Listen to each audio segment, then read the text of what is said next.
In the modern world, we speak of love as if it were a destination. We chase it, we crave it, and when it finally appears, we fear losing it. But Alan Watts once said, "Love is not something you fall into. It's something you rise through."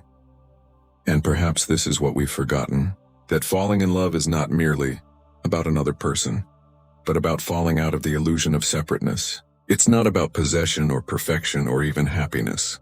It's about awakening to the realization that the same life that beats your heart is also moving through every other being in this vast, trembling universe. Byung-Chul Han, a thinker of our age, once warned us of the burnout society, a world where love has become a performance, filtered through screens, reduced to swipes, likes, and the digital illusion of intimacy. He said that in our endless search for efficiency, productivity, and validation, we have lost the art of contemplation. We have forgotten how to truly see each other. And yet when we fall in love genuinely, quietly, profoundly, that illusion shatters for a brief moment. Time slows. The walls of the self begin to dissolve. The ordinary becomes divine. For a second, the universe whispers, "You are home." This is not the language of desire. This is the language of awakening. So today, through the voices of Alan Watts and Byung-Chul Han, we'll explore what it truly means to fall in love not as a romantic story, but as a spiritual realization, a return to the mystery of being alive. Part 1. The Dance of Connection. Alan Watts often described life as a dance, not a march toward a goal, but a movement without destination. And in that dance, love is the music. We don't dance to reach the end of the song. We dance because the movement itself is joy. To Watts, falling in love was never about two people completing each other. It was about two beings realizing that they were never separate to begin with. He said, "When you love someone, you are meeting yourself in another form." Think about that for a moment. Every glance, every heartbeat, every laughter shared, it's the universe recognizing itself. It's consciousness playing hide and seek, dressing up as you and I, pretending to be strangers, only to fall back into oneness through love. But here's the paradox: the more we try to possess love, the more it slips through our fingers. Watts said that love, like life, cannot be controlled. The moment you grasp it, you lose it. Because love is freedom. It's a space, not a cage. And that's where most of us go wrong. We confuse attachment with love. We want security, not surrender. We demand certainty from something that was never meant to be certain. Watts reminds us that real love is not about holding on, but letting go. It's about trusting that what is meant to flow through you will not destroy you. That the pain of love, the ache, the longing, the vulnerability is not a punishment, but a sign that you are alive. He once said, you can only be genuinely loving when you are free from the fear of not being loved in return. And perhaps that's the deepest test of all. To love without the need for love to love you back. Byung-Chul Han adds another layer to this truth. He says that in our age of total exposure, love has lost its mystery. We share everything: our faces, our meals, our thoughts, but the sacred silence between souls has vanished. Love used to be a secret. Now it's a spectacle. We are surrounded by images of affection, yet deprived of the depth of connection. We know more people than ever, yet understand fewer than ever before. And so Han calls this the transparency trap. When everything is visible, nothing is truly seen. Falling in love, then, is not about finding someone new. It's about rediscovering how to see beauty in imperfection, how to see stillness in chaos, how to see the divine, not in temples or texts, but in the eyes of another person. That is where the real dance begins. Part 2. The weight of silence. There's a kind of silence that exists only between two souls who have truly met. It's not awkward. It's sacred. It's the silence that says, "I see you, and that's enough." Alan Watts said, "To love someone is to allow them to be as they are." But that's easier said than done. Most of us don't love, we negotiate. We love on condition. I'll love you if you stay, if you change, if you make me feel secure. But love doesn't bargain. It accepts. And this is where Byung-Chul Han's voice echoes again. He speaks of eros not as consumption, but as contemplation. He says that true love requires the ability to dwell in the other's presence without the urge to consume them, to know them completely. or to turn them into an object of pleasure.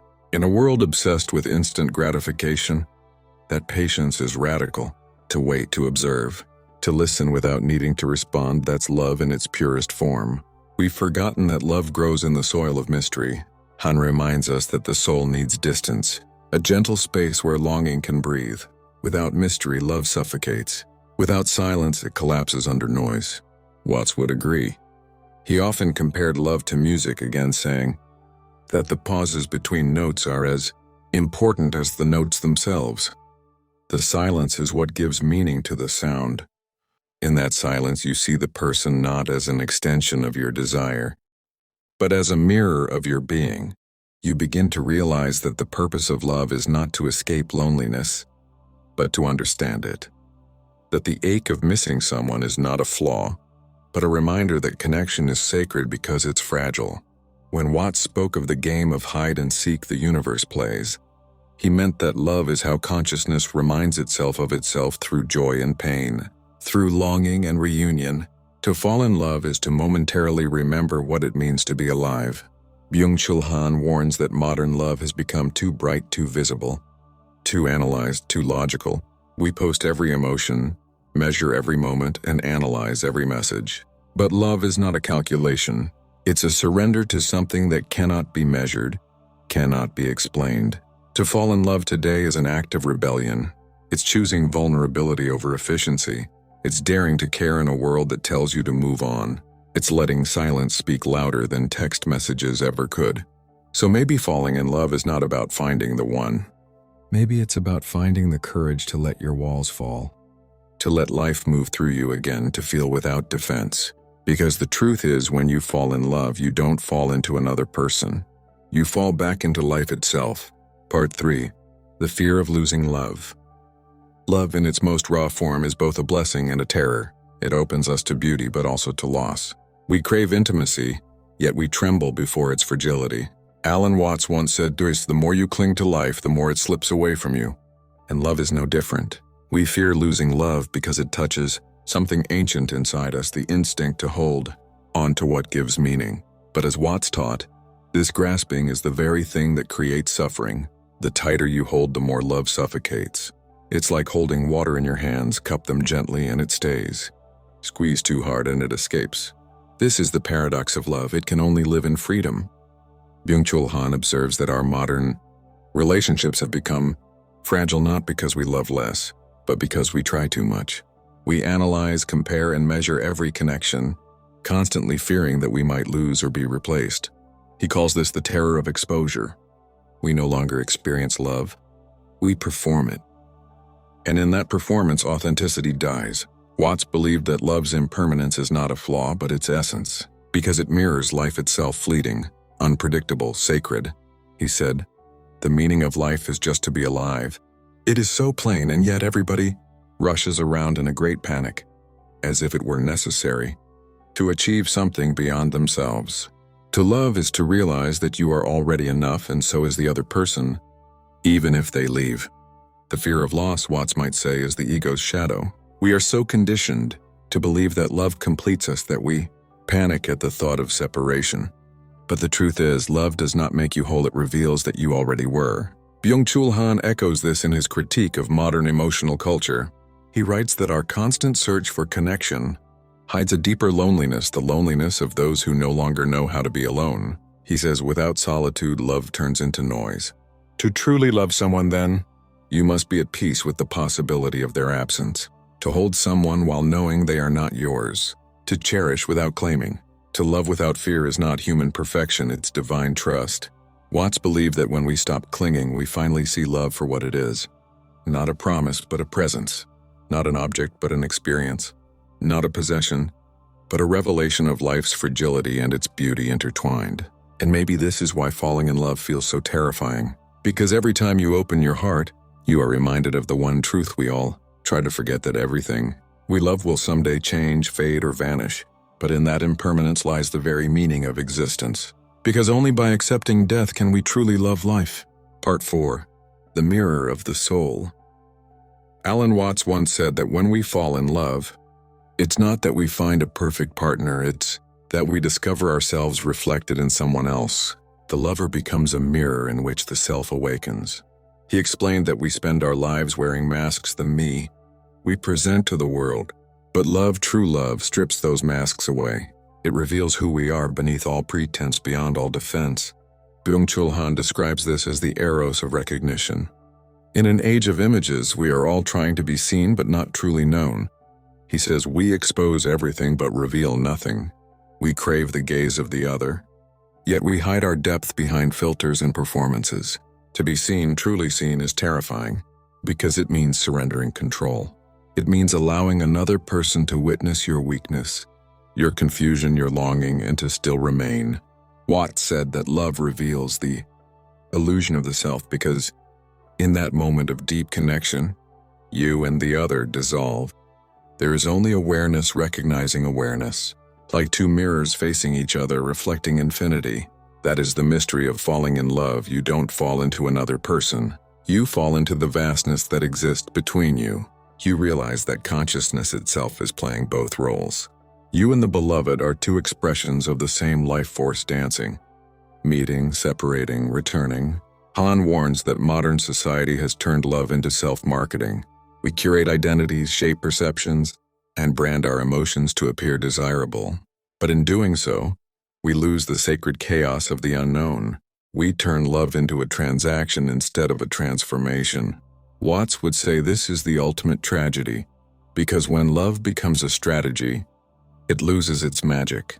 Love is supposed to undo you, not enhance you.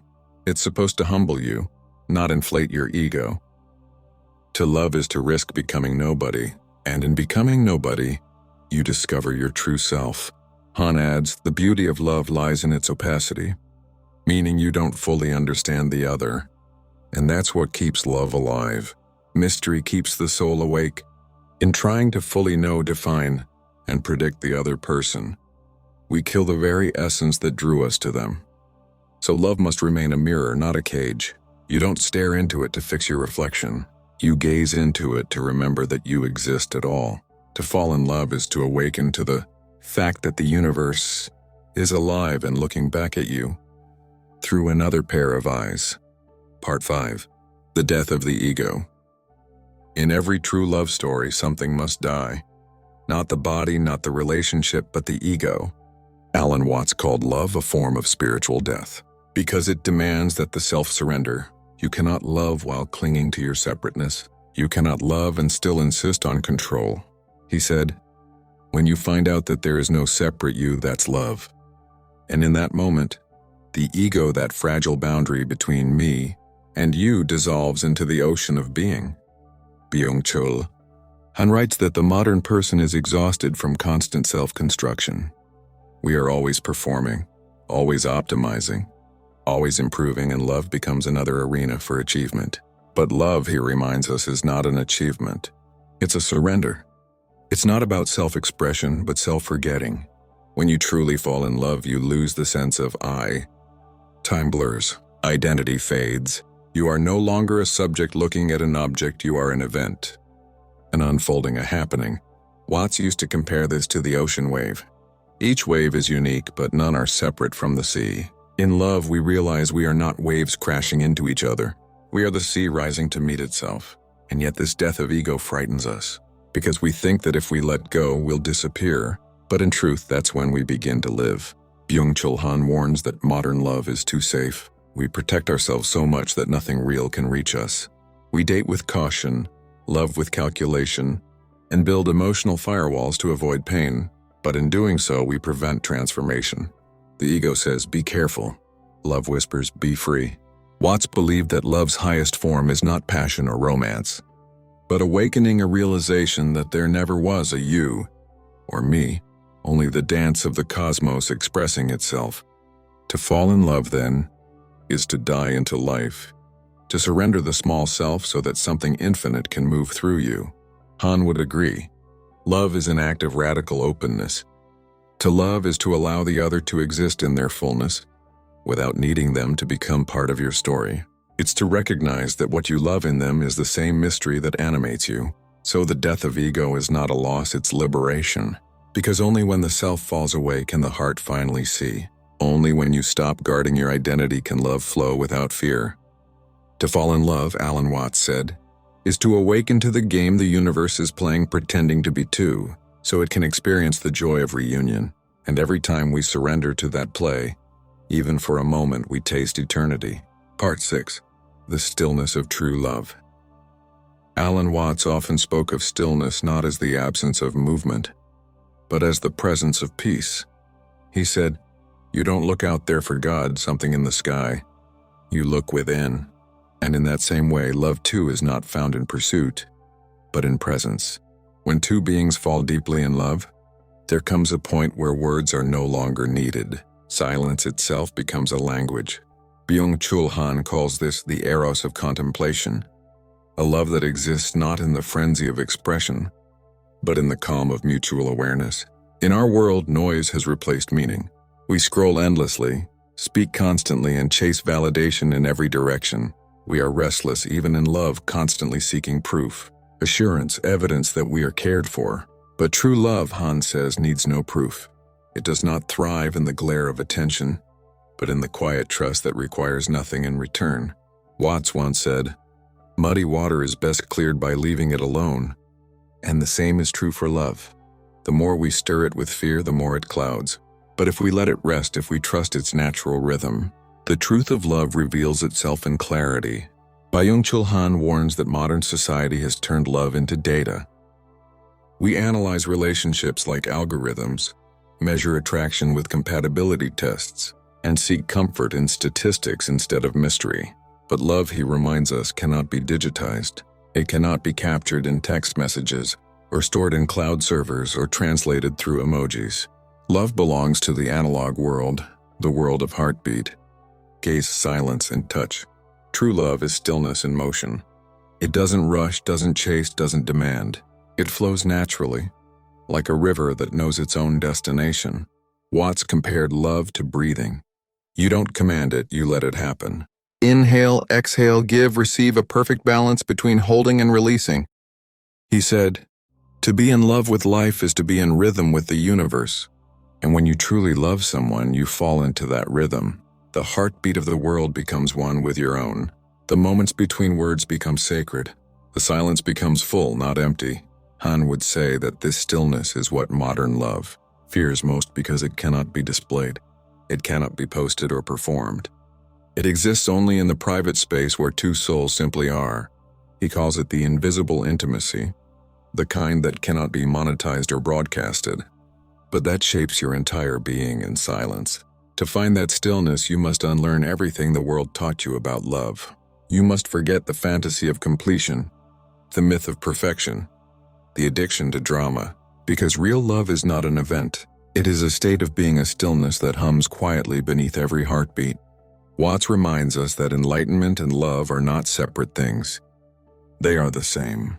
Movement, the letting go of illusion, and the surrender to what already is. In stillness, you don't find love. You remember it. Because love was never gone, only buried beneath noise. Part 7. The Return to Being. After the noise fades and the passion softens, something extraordinary happens. You return, not to the person you once were, but to the awareness that you've always been. This is what Alan Watts meant when he said, "You are an aperture through which the universe is looking at and exploring itself." When you fall in love, you don't gain something new. You awaken to what was always within you. You return to being that effortless state where existence itself is enough. Byung-Chul Han says that the deepest crisis of modernity is the loss of being. We no longer exist. We function. We measure worth in productivity, value in visibility, and meaning in engagement. But love interrupts that. Love reminds you that you were never meant to be efficient, you were meant to be alive. Watts said, "Stop measuring days by degree of productivity and start experiencing them by degree of presence." To love is to become present again. It pulls you out of your timeline and places you in eternity. Every second becomes luminous, infinite. Han's philosophy echoes the same truth. He says, the other is the event that awakens being, meaning it is through the beloved that you rediscover yourself as something more than a worker, a profile, or a performer. You rediscover yourself as presence, pure, unmeasured, silent existence. And that is the real miracle of love. Not that it joins two people, but that it wakes one soul from sleep. Watts often told his students that the purpose of life was not to reach some distant goal, but to wake up to realize that you are the goal. Falling in love, then, is a form of enlightenment. It shocks you into awareness, cracks your identity, and forces you to see that the boundary between self and other was an illusion all along. Han describes this as the sweetness of exposure. It's not about being seen for what you show, but being touched for what you are. When love reaches that depth, there is no longer me or you, there is only being. And in that being, life becomes simple again. You begin to see beauty in every ordinary moment. The way sunlight hits a window, the sound of wind moving through trees, the quiet of someone breathing beside you. You realize that love isn't rare, awareness is, because the moment you are truly aware, love is everywhere. Watts called this the return to play. When you awaken, life stops being a struggle and becomes a dance again. You laugh more, forgive faster, and let go easier because you finally understand that love isn't something to find. It's something you already are. Ending. The eternal dance. And so, in the words of Alan Watts, the meaning of life is just to be alive. To breathe, to feel, to see, that is love. Byung-Chul Han would remind us that in this hyperactive, exhausted age, the most radical act is to slow down, to look into another's eyes without agenda, to sit in silence without fear, to let love happen without trying to own it. Because love was never meant to be a project. It was meant to be a presence. It is the quiet background to every heartbeat, the invisible pulse that connects all things. Watts believed that love is the universe playing with itself, pretending to be two so it can rediscover the joy of being one. And when we truly love, we join that play consciously. We become co-creators of the dance. Han adds that love, in its purest form, resists the logic of the digital world. It cannot be optimized, monetized, or replicated. It is a rebellion against everything artificial, a soft revolution of the heart. To love in this age is to remember that you are still human, still alive, still capable of wonder. So perhaps falling in love is not falling at all. It is rising into the fullness of being, rising into awareness, rising into the simple truth that life as it is enough. And maybe that's what both Alan Watts and Byung-Chul Han have been telling us all along. That the secret of life is not found in perfection nor in power, but in presence. That love is not the opposite of solitude, but its companion. That every encounter, every heartbreak, every silence is life teaching us to dance again. So fall in love with a person, with a moment, with existence itself. Fall not to lose control, but to let go. Not to escape the world, but to finally meet it. And when you do, when you truly fall, you'll realize that you were never falling. Down you were falling back into the heart of the universe, where you have always belonged. Because love is not the story of two. It is the eternal dance of one moving through many forms, across time, across space, whispering softly, "You are it. You always were."